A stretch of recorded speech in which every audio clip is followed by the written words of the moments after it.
Some homes hold their shapes well. Floors don't creak. Doors hang true. You lock them at night and they stay locked. But sometimes a house becomes something it wasn't before. Not because of what enters it, because of what you let watch over it. This is Whisper Vault. I want to start with the neighbor's garage. Not because anything happened to me there. It's 2 houses down on the left side of the street. A couple named the Hendersons. Tom Henderson is the kind of guy who waves from the driveway on Saturday mornings, usually holding a mug. Not the type to have enemies. Not the type anyone would specifically target. But someone got into their garage in September. 3rd break-in on the block in 4 months. The police estimated it happened around 2 in the morning. A few tools taken. An old bicycle that had been leaning against the far wall for what looked like years, judging by the dust mark it left behind. Nothing catastrophic. Nothing violent. What made it strange was the side door. The one that connects the garage to the kitchen. It was unlocked from the inside. Tom told me about it when I ran into him walking his dog that Sunday. His voice was even matter-of-fact. They think someone got in earlier in the evening, he said. It came back later. I said something like, "That's awful. I'm sorry." We talked for another couple of minutes. I went home. But that explanation, someone hiding in the house, waiting, it didn't leave me the way it should have. Came back at odd moments. Standing at the kitchen counter. Lying awake. In the car on the way to work. The idea that someone had been inside the space, invisible, patient. The following Saturday, I bought a 4-camera security system from a hardware store on the east side of town. The sales rep was thorough. He walked me through the setup, the app, the cloud archive. He mentioned redundancy twice. Even if someone physically destroys the base unit, he said, the footage is already uploaded. You'll still have everything. I remember thinking that was a strange thing to emphasize, but I said thank you and paid. My wife, Claire, watched me unbox it in the kitchen that afternoon. "We've never been broken into," she said. Tom Henderson wasn't the type either. She didn't push it, but she watched me carry the drill out to the front porch with an expression I recognized. The one that meant she thought I was borrowing trouble. Maybe she was right. I spent most of that Saturday afternoon installing them. Front porch camera above the door frame. Backyard camera mounted on the corner of the house, angled to cover the fence line and the gate. Driveway camera on the exterior of the garage, covering the street approach and the sidewalk. And one inside, living room, high on the bookshelf in the corner, facing the hallway and the front door. The house layout is simple. Front door opens into a short entry. Straight ahead is the living room. Right is the kitchen. Left is a hallway about 12 feet that ends at 2 bedrooms and a bathroom between them. No basement. No attic access from inside. The bookshelf where I mounted the indoor camera is against the interior wall of the living room, right at the edge of the entry. From that angle, the camera sees the front door, the entry space, and the full length of the hallway. Everything between the outside and the bedrooms. I told Claire it was for peace of mind. She said, "As long as you're not checking it every 5 minutes." I said I wouldn't be. The first week was uneventful in the way I'd hoped for. The motion alerts came in patterns I could map. A tabby cat that crossed the backyard every evening around dusk. Delivery trucks on the driveway feed. Our own headlights reflecting off the garage door when we came home late from dinner with Claire's sister on Wednesday. I did check the app more than I'd said I would. Not obsessively, but more than 5 minutes. Claire noticed. She didn't say anything. The following Thursday night, I went to bed around 11. Claire was already asleep. I'd been tired for a few days, work had been loud that week, the kind of loud where your thoughts feel crowded, and I went down quickly.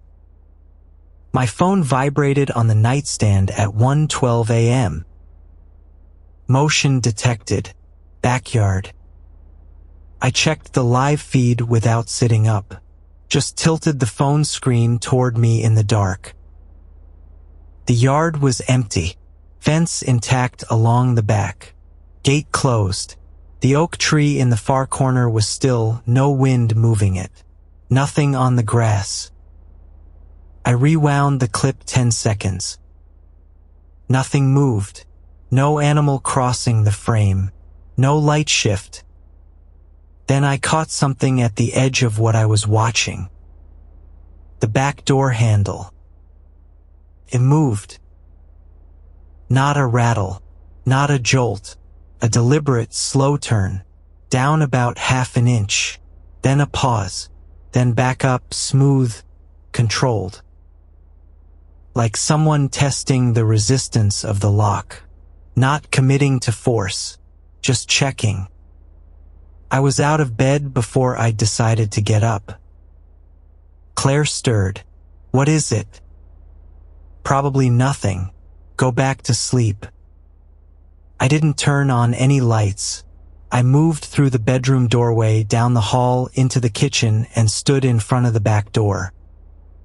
The deadbolt was engaged. The handle itself didn't move when I tested it from the inside.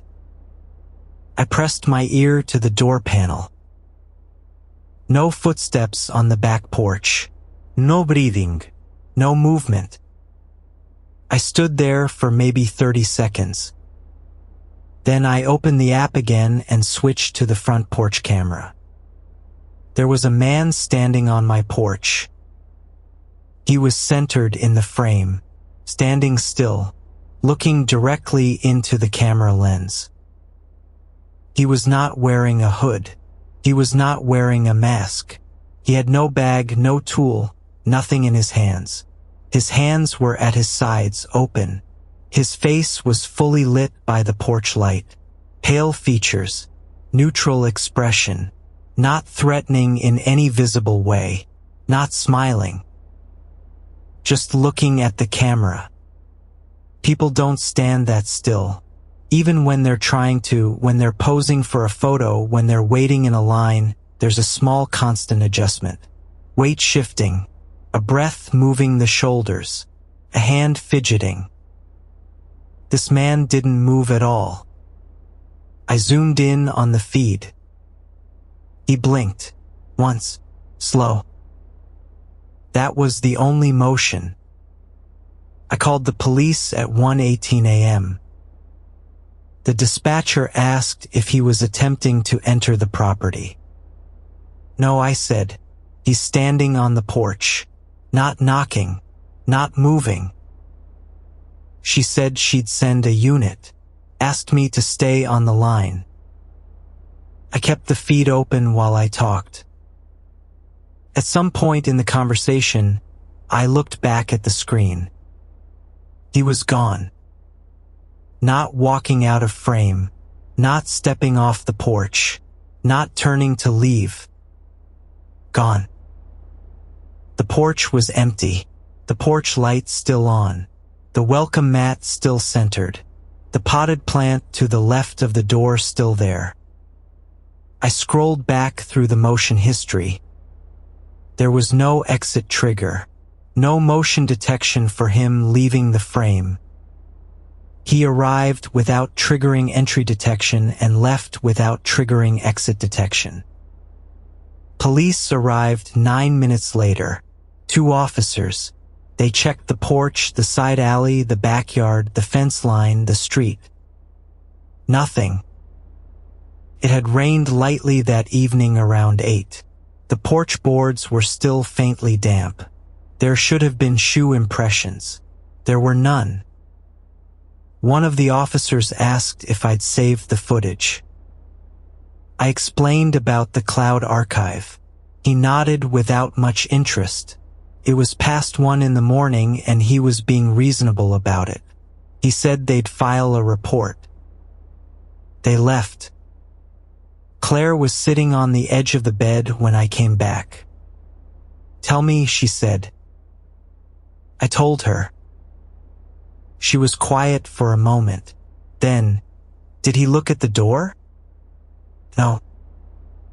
"He was looking at the camera." "Yes." She lay back down. I sat on my side of the bed for a long time. I didn't sleep. In the morning, I opened the app to review the full timeline.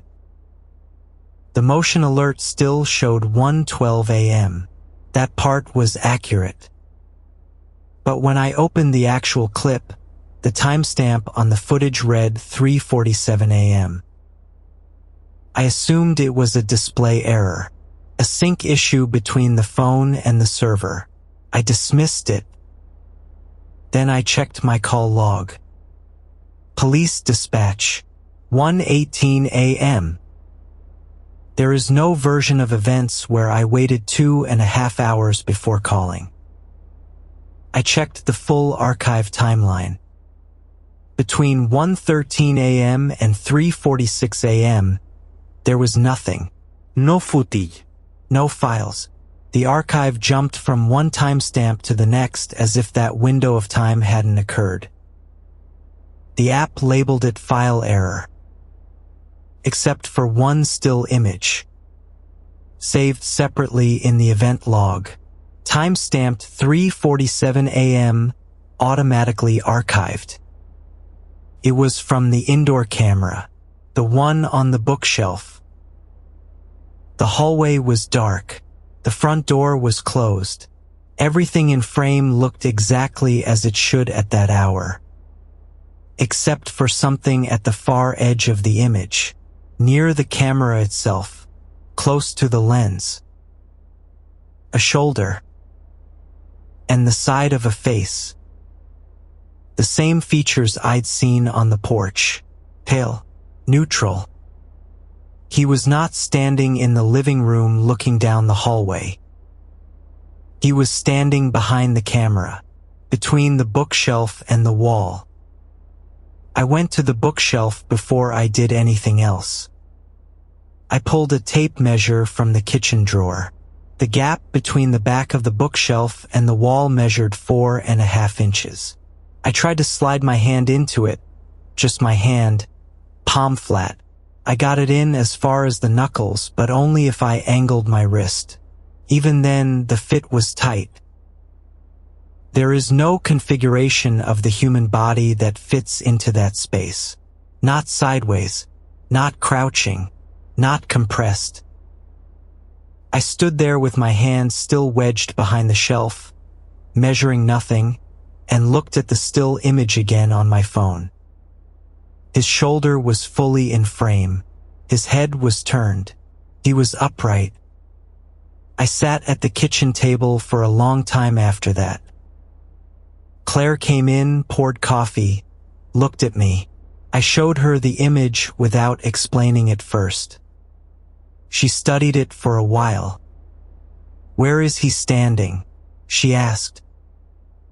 "Behind the camera."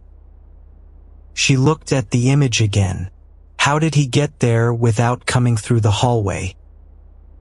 I didn't answer her. Because the hallway is the only path from the front door to that corner of the living room, and the indoor camera would have captured anything moving through it.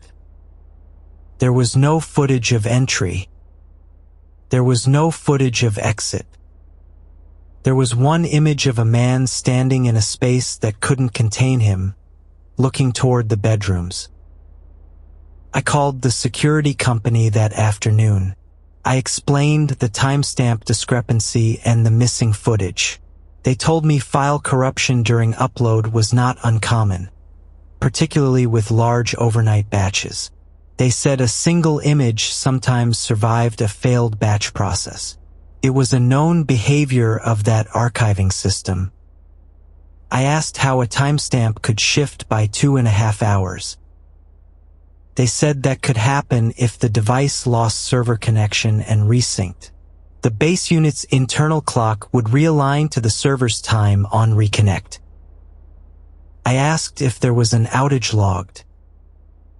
They checked. There wasn't. Claire was quiet for most of that day. That evening, after dinner, she said, "Take the indoor one down." I said no. She set her glass on the counter. "You've seen something you can't explain. The company can't explain it. The police don't care. So what are you doing?" "I'm keeping an eye on the hallway." "You're not keeping an eye on anything. You're just watching a screen in the dark, waiting for it to happen again." I didn't say anything. "Do you want it to see us?" she asked. I still didn't answer. She went to bed early. I stayed in the kitchen. I told myself I was thinking it through. But the honest answer, the one I've only arrived at recently, is that I didn't take it down because some part of me needed to know. I needed the camera there. I needed to catch it being real. I think that was a mistake. The week that followed was quiet in a way that felt deliberate. The motion alerts began occurring at precise intervals. Backyard at 2:03 a.m., front porch at 2:04 a.m. No visible movement on either feed. Just the alert, then the empty frame. One afternoon, a Tuesday, around 3 in the afternoon, Claire came into the kitchen where I was working from home and said she'd heard the front door open. "I thought you'd gone out," she said. She'd been folding laundry in the bedroom. She heard the door open, waited a minute. No one came in, came out to check. The front door was locked. I pulled up the footage from that window. At 3:47 p.m., there were 2 seconds of visual distortion on the living room feed. The image didn't cut out completely, stuttered, like a signal interference. The same numbers as the still frame. I checked the smart thermostat log out of habit. I'd been tracking the house temperature since we noticed a cold patch near the hallway the previous winter. The log showed a reading spike at 3:47 p.m. that same day. Not a temperature drop. A spike. 4 degrees in under a minute, then back to baseline. The HVAC hadn't triggered. No explanation in the system notes. Our neighbor across the street, a woman named Gail, retired, tends to stay up late. She flagged me down when I was getting the mail that Friday. She mentioned seeing someone on our porch earlier that week. Late, she said. Maybe 3:30 in the morning. I was up. He was just standing there. I thought maybe a friend of yours locked himself out. I asked what night. She thought for a moment. Tuesday, I think. Maybe Wednesday. I asked what time exactly. I don't know exactly. Around 3:45, maybe a little after. I didn't tell her about 3:47. I didn't tell her about the still image. I said I'd look into it and thanked her. That night I didn't check the app after dark. But the notifications came anyway. Always within a few minutes of 3:47. Always from the indoor camera. Always the same motion detected. And when I looked in the morning, the same 2 seconds of distortion in the archived clip. Nothing visible in the frames before or after. I started sleeping poorly. Not dramatically, no nightmares, nothing like that. I just wake up around 3:30 and lie still until after 4, listening. Claire started closing the bedroom door at night, which she'd never done before. She didn't explain why. I didn't ask. 3 weeks after the man appeared on the porch, the indoor camera sent a new alert. Motion detected. 11:18 p.m. Earlier than usual. I was still awake. I opened the feed immediately.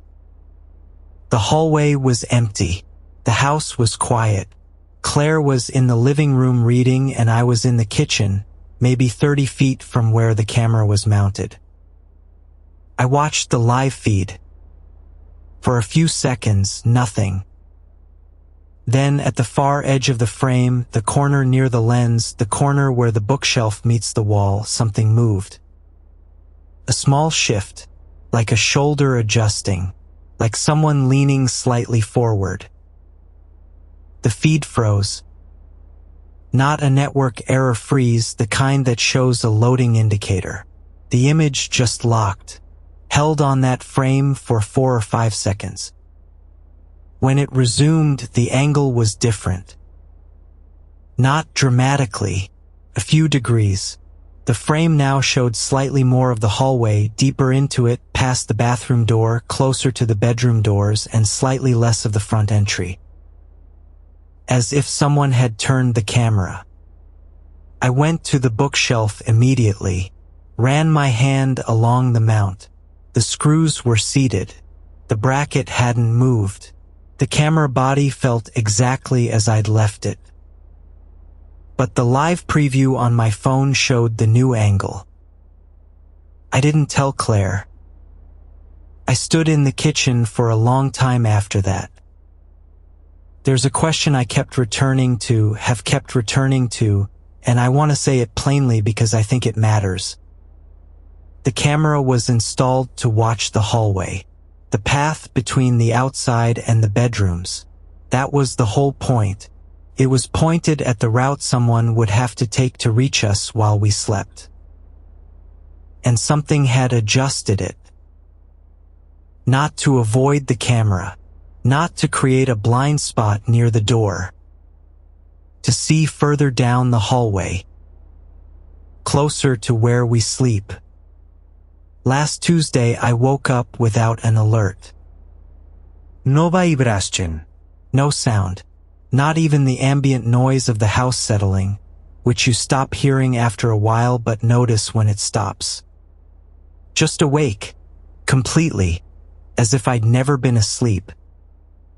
And there was a feeling, I don't have a better word for it, a feeling of proximity, someone very close to my face. Not a sound, not a sight, not a physical sensation, just the certainty of nearness. Not from the hallway. Not from the door. From somewhere inside the walls. I lay there for a long time. I didn't move. I didn't reach for my phone. Eventually the feeling passed, or I became numb to it. I'm not sure which. In the morning I reviewed the camera logs. At 3:47 a.m., a brief signal interruption on the indoor feed, 11 seconds. The preview thumbnail for that window was dark, but not black.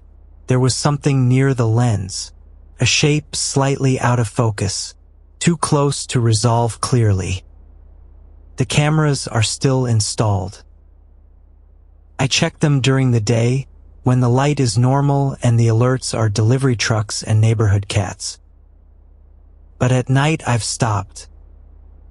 Because I've started to understand that whatever first appeared on my porch, whatever stood in a space that couldn't hold it, it wasn't frustrated by the cameras.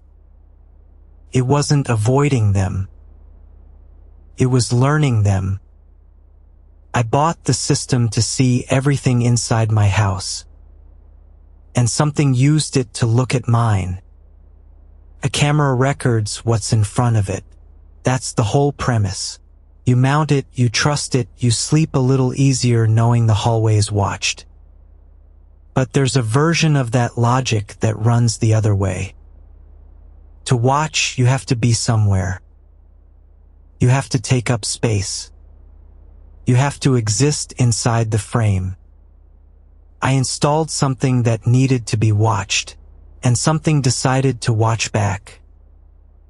and it's still there. Every night, a few minutes before 3:47, the signal drops for just a moment. And then comes back. Clear as anything. If you're listening in the dark tonight, keep the lights off a little longer. This has been Whisper Vault.